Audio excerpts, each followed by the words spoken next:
اليوم اللي الحق انا اغير اسمي من اوسي تيوبر الى اوشي باني. ليش؟ لان قبل شهرين حكيت لكم قصة عبوسي اللي صحى من النوم ولقى الدولار صاعد، وبالفعل تحققت النبوءة. اذا انت متابع جديد وما تؤمن بقدراتي فانصحك تحط لايك وخلنا نسولف. المواطن العراقي وبشكل مفاجئ صارت له صدمة عبوسية، نام الدولار كان ب 120 قعد لقاه ب 146. شلون صار هيك؟ بصراحة اكو هواية تحليلات وهواية حكي راح اذكرها لكم، بس بالبداية خلينا نحكي بشيء اهم. شنو اللي راح يصير بعد ما ارتفع سعر صرف الدولار؟ قول انت بقى.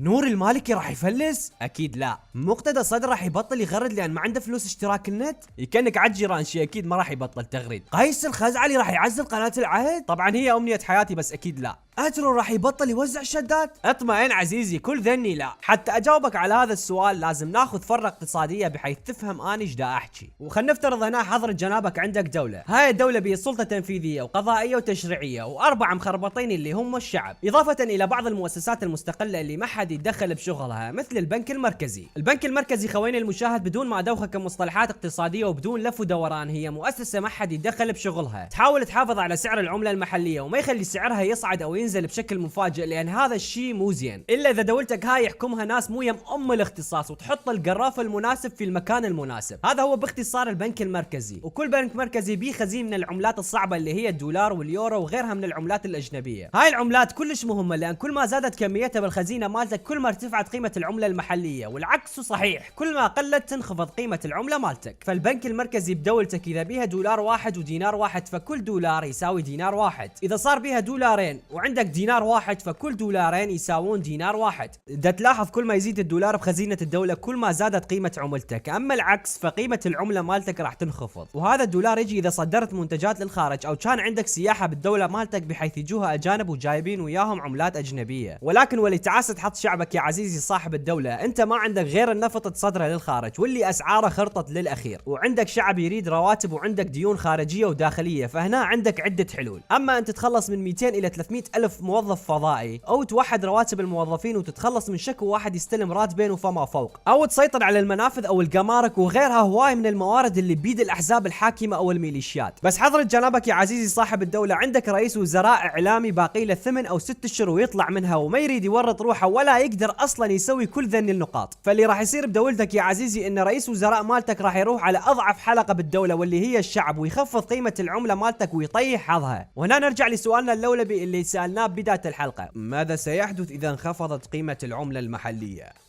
اللي راح يصير يعتمد على دولتك شنو اصلا امكانياتها، لان مرات الدولة تخفض قيمة عملتها بشكل عمدي حتى تساهم بدعم المنتج الوطني، لان ارتفاع سعر الدولار راح يخلي سعر المنتجات اللي تجينا من الخارج اغلى، وبالتالي المواطن راح يروح يشتري المنتج المحلي لان صارت رخيصة مقارنة بالمنتج المستورد. اما بحال دولتك لا بها صناعة ولا زراعة فالله يطيح حظك على هيك سياسات. واذا انت مسوي تخفيض لقيمة العملة المحلية بدون اي دراسة للنتائج الكارثية لهذا التخفيض، فهنا لازم استعين بالشخصية عراقية لا تقل اهميته التاريخية عن شخصيات عظيمة مثل افلاطون او ارسطو. الشخصية صاحبة المقولة الخالدة اللي تقول الله يطيح حظك يا امريكا، الله يطيح حظك يا امريكا. يا اخي تحس اللي يقود هذا البلد ما مخلص ابتدائيه. ابو الطب يحطونه بالزراعه، وابو الزراعه بالهندسه، وابو الاقتصاد دقيقه هذا ابو الاقتصاد قعدوا بالبيت، قعدوا بالبيت حبيبي، قعدوا بالبيت، اقعد بالبيت.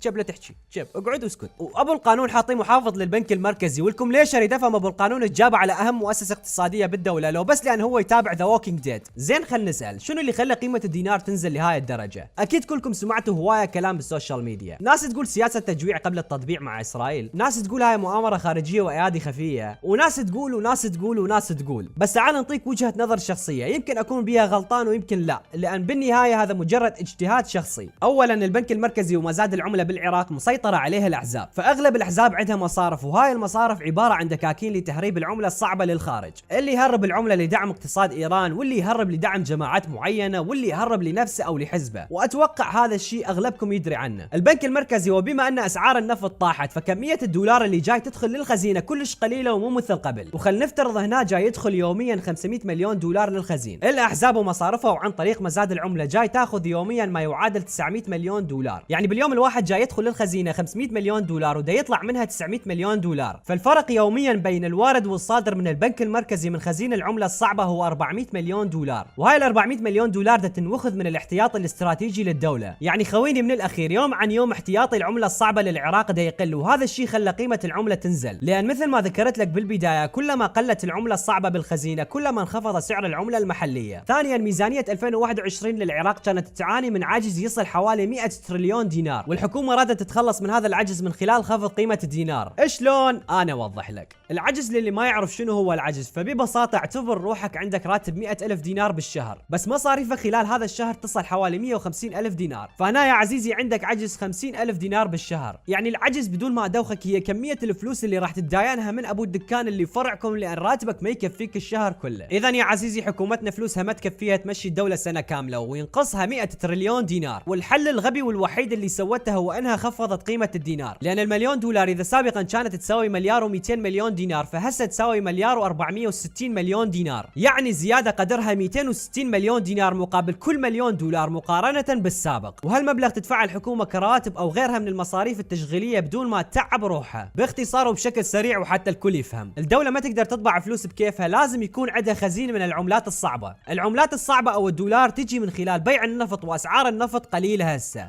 الدولة صار عندها نقص بالفلوس وما تقدر تمشي امورها سنة كاملة، فالحكومة خفضت قيمة الدينار العراقي حتى يصير عندها امكانية تدفع بالدينار العراقي بمبلغ اكبر من السابق، او نقدر نقول تطبع فلوس اكثر. وهيك يا صديقي الحكومة وفرت على نفسها بكل مليون دولار 260 مليون دينار، وهيك العجز اللي كان 100 تريليون دينار صار اقل من 63 تريليون دينار. بصراحة اصفق لكم خوش سياسة، الطق بالقاع. ما ادري اعتبرها سرقة علنية لو اعتبرها ضريبة على جميع شرائح الشعب، زنقينهم وفقيرهم، شلع قلع، بس والله عشتيتكم.